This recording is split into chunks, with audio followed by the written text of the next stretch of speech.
talk of wooing I will sing, since many a suitor doth commence his suit. To her he thinks not worthy, yet he woos, and yet he swears he loves. Nay, pray thee come, or if thou wilt hold longer argument, do it in notes. Note this before my notes, that none of my notes are worth noting. Why, these very crotchets that he speaks of, notes, forsooth, in nothing. Now divine air, now is his soul ravished. Is it not strange that sheep's guts should hale souls out of men's bodies? I'll hoard for my money when all's done. Sigh no more, lady, sigh no more. Men were deceivers ever. One part in sea and one on shore, to one thing constant never. So sigh not so, but let them go, but be you blithe and bonny, concerning all your sons and woe into hey, noddy, noddy. By my troth, a good song. And an ill singer, my lord.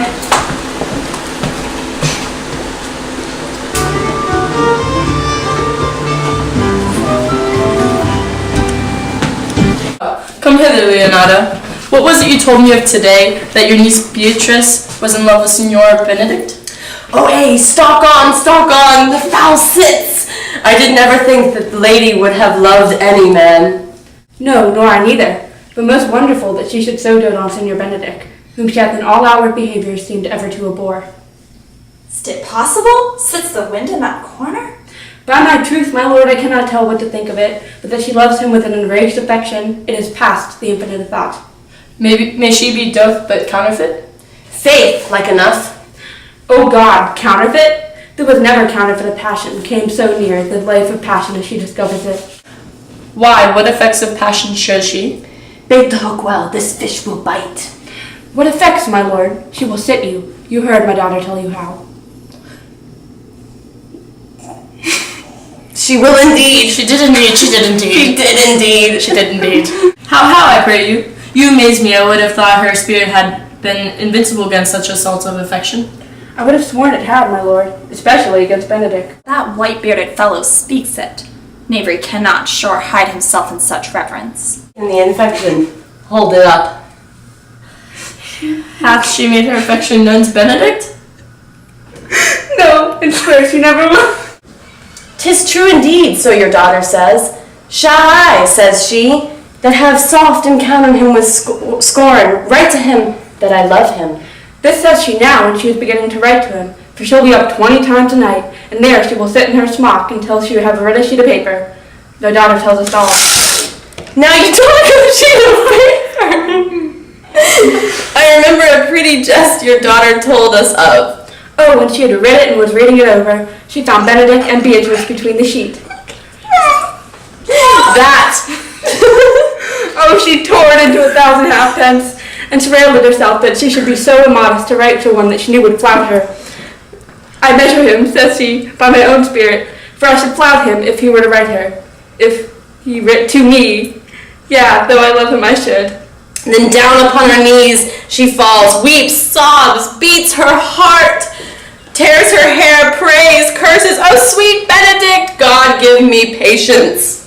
She doth indeed, my daughter says so, and the ecstasy has so much overborne her, that my daughter is sometimes afeard that she will do a desperate outrage to herself. It is very true. Good that Benedict knew of it by some other if she would not discover it. To what end? He would make but a sport of it, and torment the poor lady worse. And he should. It were an alms to hang him. She had excellent sweet lady, and out of all his suspicion, she is virtuous. And she is exceedingly wise? In everything but loving Benedict. O my lord, wisdom and blood combating in so tender a body, we have 10 proofs to 1 that blood hath the victory. I am sorry for her, as I have just cause, being her uncle and her guardian. If he had bestowed this dotage on me, I would have daffed all other respects, and made her half myself. I pray you that tell Benedict of it, and hear what I will say. We're good, thank you. Hear her thanks, surely she will die, For she says she will die if he love her not, and she will die ere she make her love known, and she will die if he woo her, rather than she will bate one breath of her accustomed crossness. She doth well. If she should make tender of her love, 'tis very possible he'll scorn it. For the man, as you all know, hath a contemptible spirit. He is a very proper man. He hath indeed a good outward happiness. Before God and in my mind very wise. He doth indeed show some sparks that are like wit. And I take him to be valiant. As Hector, I assure you, and in the managing of quarrels you may say he is wise, for either he avoids them with great discretion or undertakes them with a most Christian-like fear. If he do fear God, it must necessarily keep peace. If he break the peace, he ought to enter into a quarrel with fear and trembling. So will he do, for the man doth fear God, howsoever it seems not in him, by some large jest will he make. Well, I am sorry for your niece.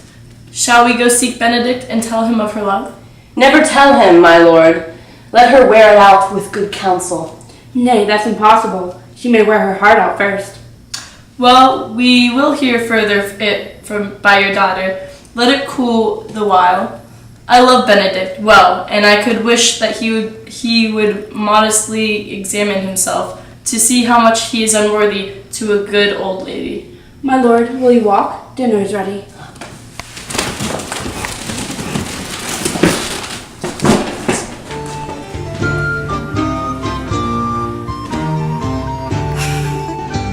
If you do not dote on her upon this, I will never trust my expectation.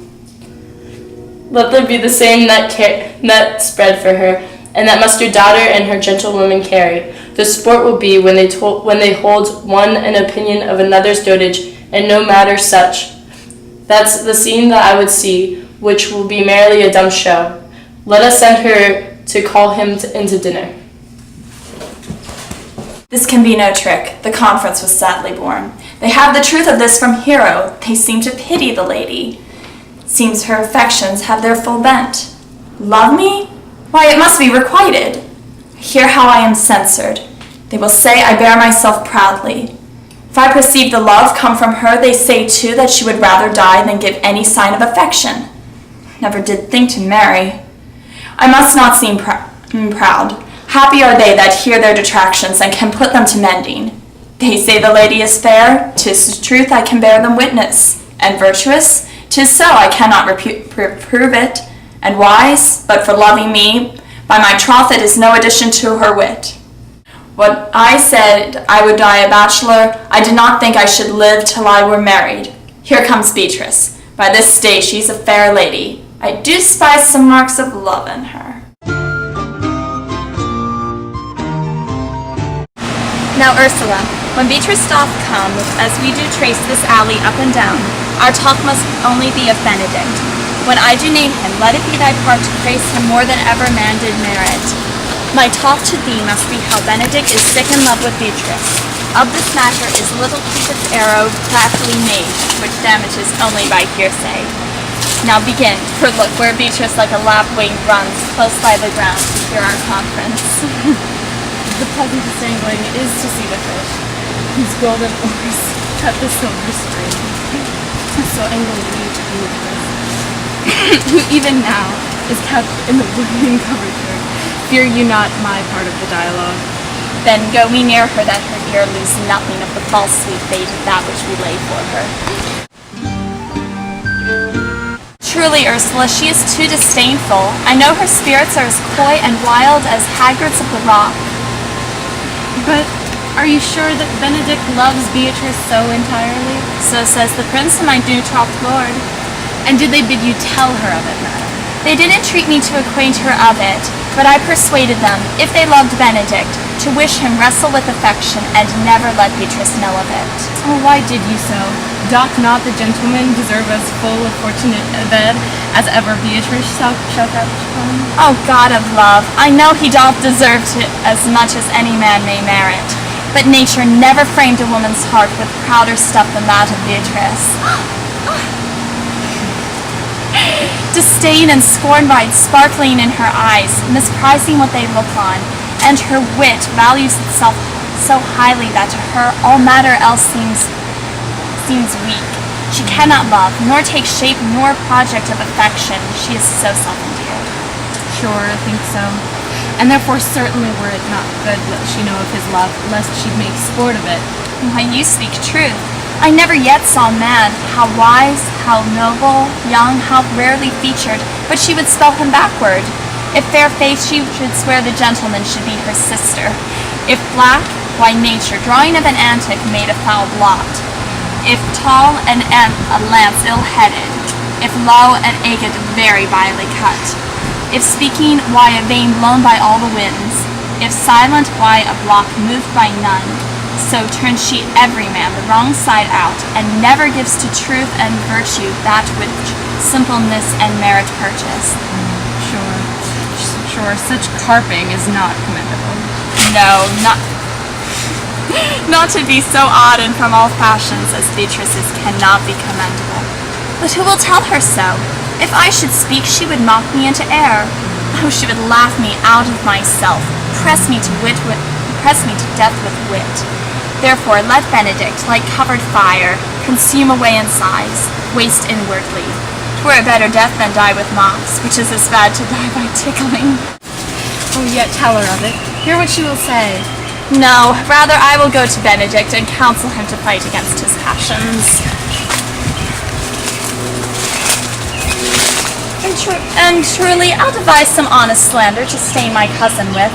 One doth not know how much an ill word may empoison life. Do not do your cousin such a wrong. She cannot be so much without a true judgment, having so swift and excellent a wit as she is prized to have, as to refuse so rare a gentleman as Signor Benedict. And he is the only man of Italy, always excepting my dear Claudio. Oh, I pray you be not angry at me, madam, speaking my fancy. Signor Benedict, for shape, forbearing, argument, and valor, goes foremost in report through Italy. Indeed, he hath an excellent good name. His excellent did earn it ere he had it. When are you married, madam? Why, every day, tomorrow.